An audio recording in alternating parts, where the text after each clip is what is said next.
it just gets so dismissed in the public eye, though. I don't know how you can just dismiss that when you have like 100 witnesses saying the same thing.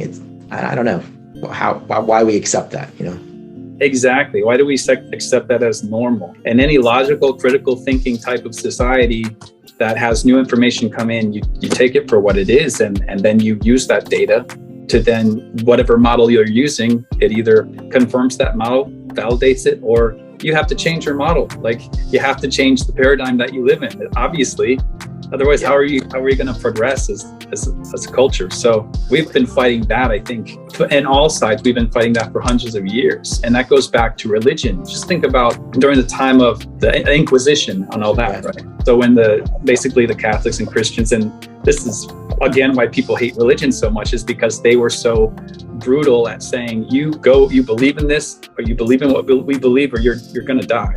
That was just one aspect of life where religion took over and said, you believe this, I mean, you have to think this way, or there's consequences, and you're going to be an outcast, or you won't have a life, you won't have a job.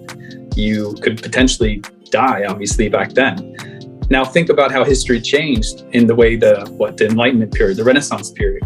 Now we have science that says, this is the way the world works. Darwinism is the only way. Survival of the fittest. Like, everything is mechanistic now. Everything is based on the Cartesian way of thinking, Plato's way of thinking. Oh, whatever you want to say. It's now like the Inquisition of science, almost, without the extreme consequences, but basically dismissing everything that's not what they're saying. They're the scientific dogma. Yeah.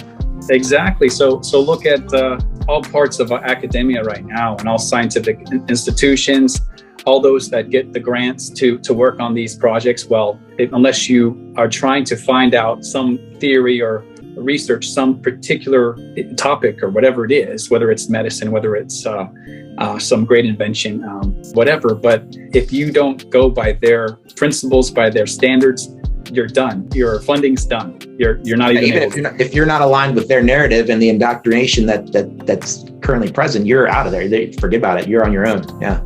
Yeah. And so a lot of teachers are having to combat that. A lot of doctors are now having to combat that, obviously.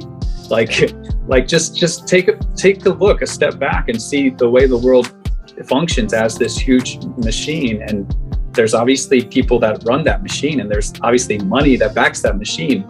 That's always been the case with religion. That's now always the case with corporations and science and academia and all the rest. Like, just put the pieces together, people. Like, it's not that hard.